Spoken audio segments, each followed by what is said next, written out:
നിങ്ങൾ ബധിരരാണോ? നിങ്ങൾക്ക് രണ്ടുപേർക്കും എന്നോട് ആഗ്രഹങ്ങൾ ചോദിക്കാം. ഞാൻ നിങ്ങളുടെ കേൾവി ശക്തി സുഖപ്പെടുത്താം. ഇത് എന്ത് തരം മൃഗമാണ്? എന്തു പറഞ്ഞു? മൃഗമെന്നോ? ഇതുവരെ നിങ്ങൾ കണ്ടത് മിങ്കു കരടിയും മോണ്ടും കുരങ്ങന്റെ കാര്യങ്ങളായിരുന്നു. രണ്ടുപേരും തുരങ്കത്തിന്റെ അകത്തുപോയി ആ വിളക്ക് നേടിയെടുക്കുകയും ചെയ്യുന്നു.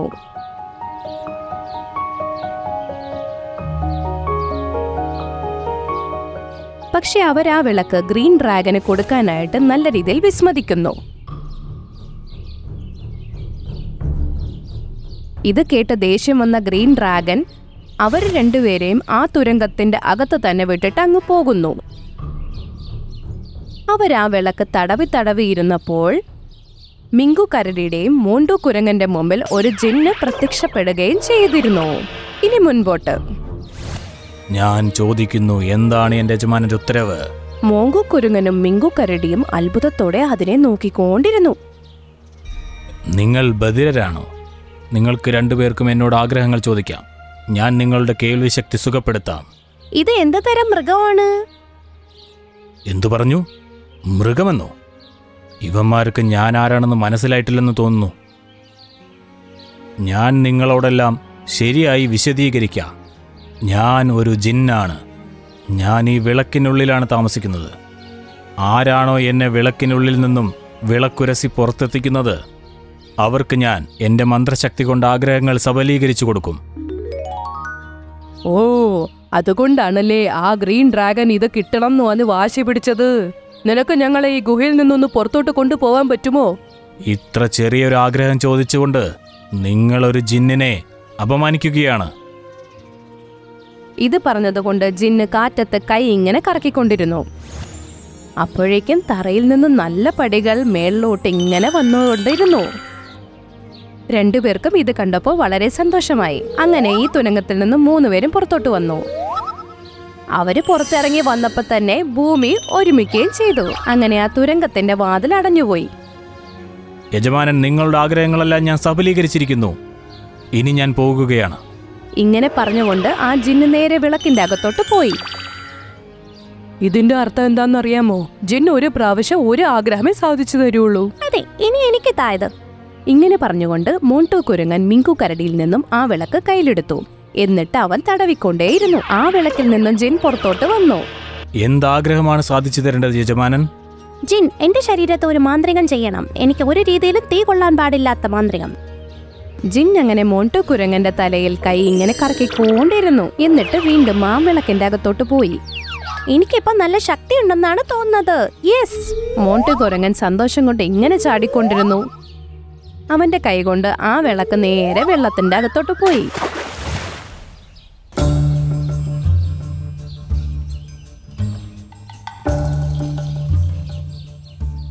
മോണ്ടു കുരങ്ങ, നീ ഇതെന്താണ് ചെയ്തത്? അയ്യോ എടാ, അറിയാണ്ട് പറ്റിപ്പോയതാണ്. നമുക്കാണെങ്കിൽ സമയം പോലുമില്ല ഇവിടെ തന്നെ നിന്നോണ്ടിരിക്കാന്.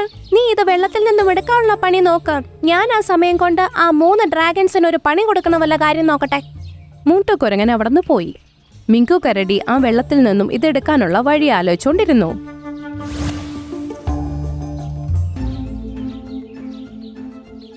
അപ്പുറത്താണെങ്കിൽ ഗ്രീൻ ഡ്രാഗനും ബ്ലൂ ഡ്രാഗനും കൂടി കാട്ടിലെ എല്ലാ മൃഗങ്ങളെ ഉപദ്രവിക്കാൻ നോക്കുകയായിരുന്നു. ഗ്രീൻ ഡ്രാഗൺ, നീ ഞങ്ങളെ ഈ ബ്ലൂ ഡ്രാഗണിൽ നിന്ന് രക്ഷിച്ചു. ഇപ്പോൾ നിങ്ങൾ രണ്ടുപേരും കൂടി ചേർന്ന് ഞങ്ങളുടെ ഈ കാട് എന്തിനാണ് നശിപ്പിക്കുന്നത്? നിങ്ങളുടെ മരണസമയം അടുത്തെത്തിക്കഴിഞ്ഞു. മരിക്കേണ്ട സമയം ഞങ്ങളുടെ അല്ല, നിങ്ങളുടെയാണ് ആവുന്നത് ഗ്രീൻ ഡ്രാഗൺ. വീരനാവാൻ ശ്രമിക്കുന്ന ഈ വിഡ്ഢിയെ അവരെന്തായാലും ഇന്ന് കൊന്നുകളയും. നീ ഞങ്ങൾ രണ്ടുപേരെയും കൊല്ലുമെന്നോ? നീ എന്താണ് ചെയ്യുന്നതെന്ന് നോക്കട്ടെ. ഇങ്ങനെ പറഞ്ഞതുകൊണ്ട് ഗ്രീൻ ഡ്രാഗൺ വാ കൊണ്ട് ഒരു തീയിന്റെ കോളം അങ്ങ് വിട്ടു. അത് വിട്ടിട്ട് പക്ഷെ മോണ്ടു കുരങ്ങന്റെ ശരീരത്ത് ഒരു കുഴപ്പവും വന്നില്ല. എനിക്ക് തോന്നുന്നു നിങ്ങളുടെ തീകോളങ്ങളെ ആയുസ് കട്ട പോലെ ആയിപ്പോയെന്ന്. ഇത് കേട്ടതോടെ 2 ഡ്രാഗൺസും ഭൂമിയിലോട്ട് ഇറങ്ങി വന്നു. എന്നിട്ട് മോണ്ടു കുരങ്ങനെതിരായിട്ട് 2 പേരും അങ്ങോട്ടിങ്ങോട്ടും വട്ടം ചുറ്റി നിന്നു. മോണ്ടു കുരങ്ങൻ ഗ്രീൻ ഡ്രാഗന് നല്ലൊരു ഇടി അങ്ങ് വെച്ചു കൊടുത്തു. പക്ഷെ അവന് ഒരു കുഴപ്പവും വന്നില്ല. ഒരു വശത്തുനിന്ന് ഗ്രീൻ ഡ്രാഗൻ അവനെ അങ്ങ് പിടിച്ചു. അപ്പുറത്തുനിന്നാണെങ്കിൽ ബ്ലൂ ഡ്രാഗനും പിടിച്ചു. എന്നിട്ട് അവർ രണ്ടുപേരും കൂടെ ഒരു ബോളിനെ എറിയുന്ന പോലെ തന്നെ അവനെ ഇങ്ങനെ എറിഞ്ഞോണ്ടിരുന്നു. അയ്യോ അയ്യോ, എന്നെ രക്ഷപ്പെടുത്തണേ, ആരെങ്കിലും എന്നെ രക്ഷപ്പെടുത്തണേ, എനിക്ക് തല കറങ്ങുന്നേ. എന്നിട്ട് രണ്ടുപേരും കൂടെ ചേർത്ത് അവന് ഒരു വിടലങ്ങ് വിട്ടു. അവൻ നേരെ ചെന്ന് വീണതോ സിംഹത്തിന്റെ മുമ്പിലായിരുന്നു. എന്തേ, നിന്റെ ഹീറോയിസം എല്ലാം തീർന്നു പോയോ? സിംഹം സ്വന്തം ജീവൻ പോലും നോക്കാതെ രണ്ടുപേരുടെ മുമ്പിലോട്ട് അങ്ങ് കടന്നങ്ങ് പോയി. രണ്ടുപേരും കൂടെ ചേർന്ന് വാ കൊണ്ട് തീഗോളങ്ങൾ സിംഹത്തിന്റെ നേർക്ക് ഇട്ടുകൊണ്ടിരുന്നു. അപ്പോഴേക്കും ആ തീന്റെ ഗോളങ്ങൾ നോക്കുമ്പോൾ ഐസിന്റെ ഗോളങ്ങളായിട്ട് ഭൂമിയിലോട്ട് വീഴുന്നു. നമുക്കിതെന്താണ് സംഭവിക്കുന്നത്? ഞാൻ അപ്പോഴേ പറഞ്ഞതല്ലേ നിങ്ങളുടെ തീ ഗോളങ്ങൾ ഐസ് കട്ട പോലെ ആയെന്ന്.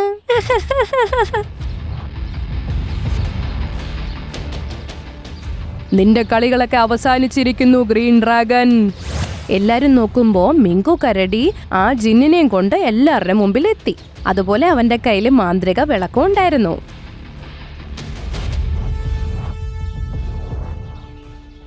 മിങ്കു ബാലു, മാന്ത്രിക വിളക്ക് എങ്ങനെ ഉപയോഗിക്കേണ്ടതെന്ന് നിങ്ങൾ പഠിച്ചിട്ടുണ്ടല്ലേ? തരൂ എന്റെ കുഞ്ഞെ, അതിനെ എനിക്ക് തരൂ. ഞങ്ങൾ നിങ്ങളുടെ ഈ കാട് വിട്ട് തന്നെ പൊയ്ക്കോളാം. എന്റെ പൊന്നുമോനല്ലേ, തരൂ. ജിൻ, ഇവർക്ക് രണ്ടുപേർക്കും നല്ലൊരു ശിക്ഷ കൊടുക്കണം. ഇനി ഒരിക്കലും ഇവർ ഈ കാട്ടിലോട്ട് വരാനുള്ള ധൈര്യം കാണിക്കരുത്. ആഗ്രഹം പറഞ്ഞാൽ യജമാനൻ. ഇത് പറഞ്ഞത് കൊണ്ട് ജിൻ അവരുടെ അടുത്തോട്ട് പോയി. നിങ്ങൾക്ക് രണ്ടുപേർക്കും അഗ്നിഗോളങ്ങൾ വളരെ ഇഷ്ടമാണല്ലേ? പിടിച്ചോളൂ, എന്റെ കയ്യിലുണ്ട് ഒരു സ്പെഷ്യൽ അഗ്നിഗോളം. ഇങ്ങനെ പറഞ്ഞിട്ട് ജിന്ന് സ്വന്തം മാന്ത്രികം വെച്ച് വലിയൊരു തീഗോളം ഉണ്ടാക്കി നേരെ അവരിൽ എറിഞ്ഞു. അവർ രണ്ടരത് ചിറകിൽ തീ പിടിച്ചു. അവർ രണ്ടർ പിടയ്ക്കാൻ തുടങ്ങി.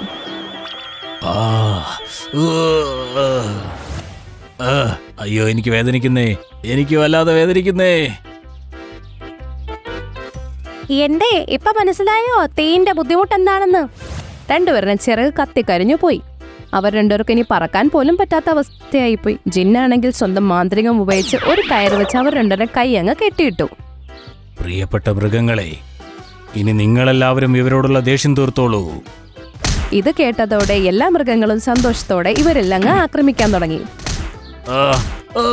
എന്റെ അമ്മച്ചിയെ, അയ്യോ, ഞങ്ങൾ പോവാണ് പ്രിയപ്പെട്ട മൃഗങ്ങളെ. എല്ലാ മൃഗങ്ങളും നല്ല രീതിയിൽ അവരെ അടിച്ചു. അവര് രണ്ടുപേരും പെടഞ്ഞ് അങ്ങോട്ടും ഇങ്ങോട്ടും നടന്നുകൊണ്ടിരുന്നു. പറയൂ ഗ്രീൻ ആൻഡ് ബ്ലൂ ഡ്രാഗൺ, മര്യാദയ്ക്ക് ഇവിടുന്ന് പോകുന്നോ അല്ലെങ്കിൽ ഇനിയും പണി വേണോ നിങ്ങൾക്ക്? വേണ്ട, ഞങ്ങൾ പോവാണ്. ഞങ്ങൾ ഇനി ഇങ്ങോട്ട് തിരിച്ചു വരില്ല.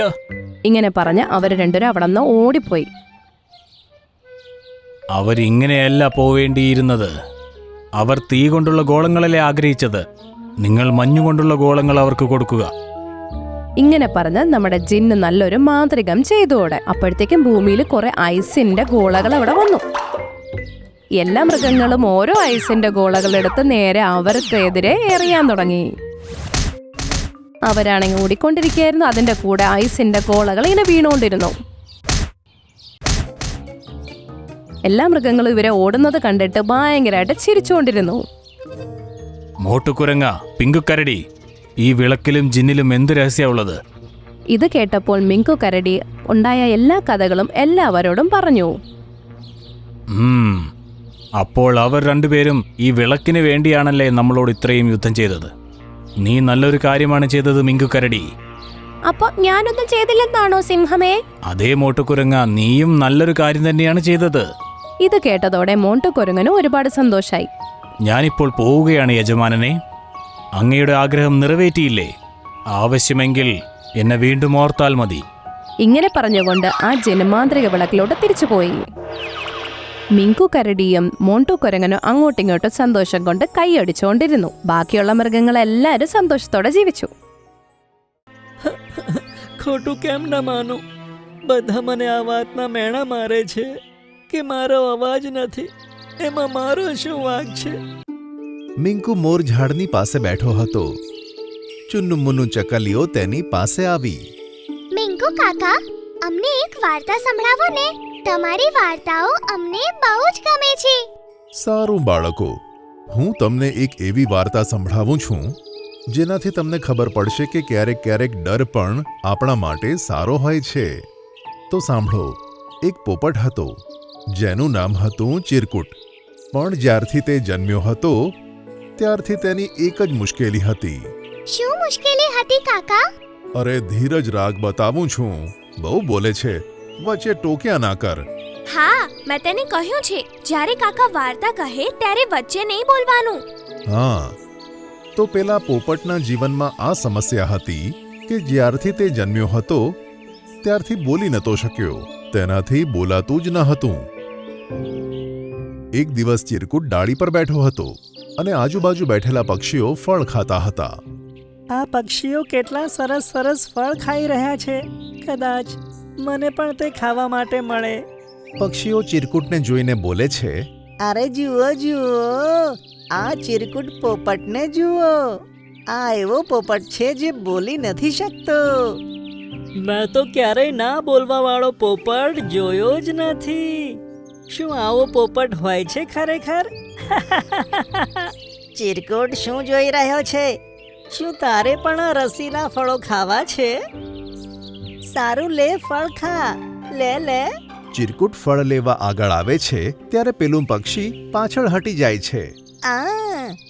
આટલી જલ્દી પણ શું છે ચિરકુટ? ચલ, ગાવાનું તો ગાઈને બતાય. સાંભળ્યું છે તારું ગળું તો ખૂબ જ સુરીલું છે. આમ કહીને બધા પક્ષીઓ હસવા લાગે છે, પણ ચિરકુટ ઉદાસ થઈ જાય છે અને ઉડીને બીજા ઝાડ પર જતો રહે છે. ત્યારે ચિંકી ચકલી ઉડીને ચિરકુટની પાસે આવે છે. મેં બધી વાતો સાંભળી લીધી છે જે પેલા પક્ષીઓએ તને કહ્યું છે, પણ તું ખોટું ના લગાડીશ. ચિરકુટની આંખોમાંથી આંસુ વહેવા લાગે છે.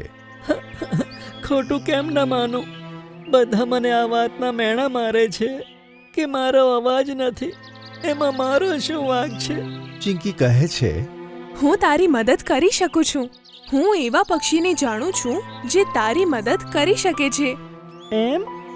શું ખરેખર એવું થઈ શકે છે? હું ખરેખર બોલી શકું છું? હા ભાઈ, કેમ ન થાય? તું મારી સાથે ચાલ. તું બોલીશ પણ અને બીજા પશુ પક્ષીઓ સાથે વાત પણ કરીશ. કાળા પહાડ પાસે વડના ઝાડ ઉપર જે ઉલ્લુ અંકલ રહે છે તે સારા વૈદ્ય છે. તે તારી મદદ જરૂર કરશે. બંને ઉડીને ઘુવડ વૈદ્ય પાસે જાય છે. દાદા, આને જુઓ. શું આનો અવાજ નીકળી શકે? શું આ બોલી શકે છે? આમ આવ, મોઢું ખોલીને બતાવ. ચિરકુટ તેનું મોઢું ખોલીને દાદાને બતાવે છે. ત્યારે ઘુવડ કહે છે, આનો અવાજ એટલા માટે નથી આવતો કારણ કે તેને આજ સુધી બોલવાનો પ્રયત્ન પણ નથી કર્યો. તેનું ગળું અને જીભ તો બરાબર છે, પણ જામ થઈ ગયા છે. દાદા, આના મમ્મી પપ્પા નાનપણમાં જ જતા રહ્યા હતા. બાકી પોપટોએ આને તેમની સાથે ના રાખ્યા. તેથી જ આ બોલવાનું નહીં શીખ્યો હોય.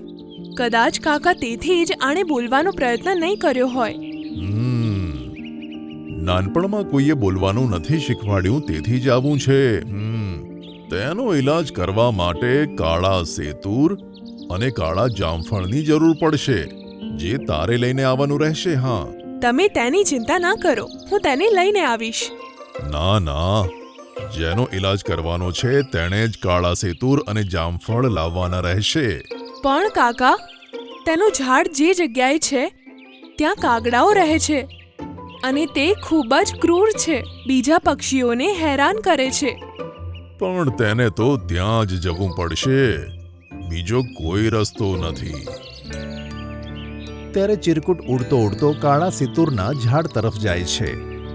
ઉડતા ઉડતા તે વિચારે છે, આ કેવી મુસીબતમાં નાખી દીધો છે.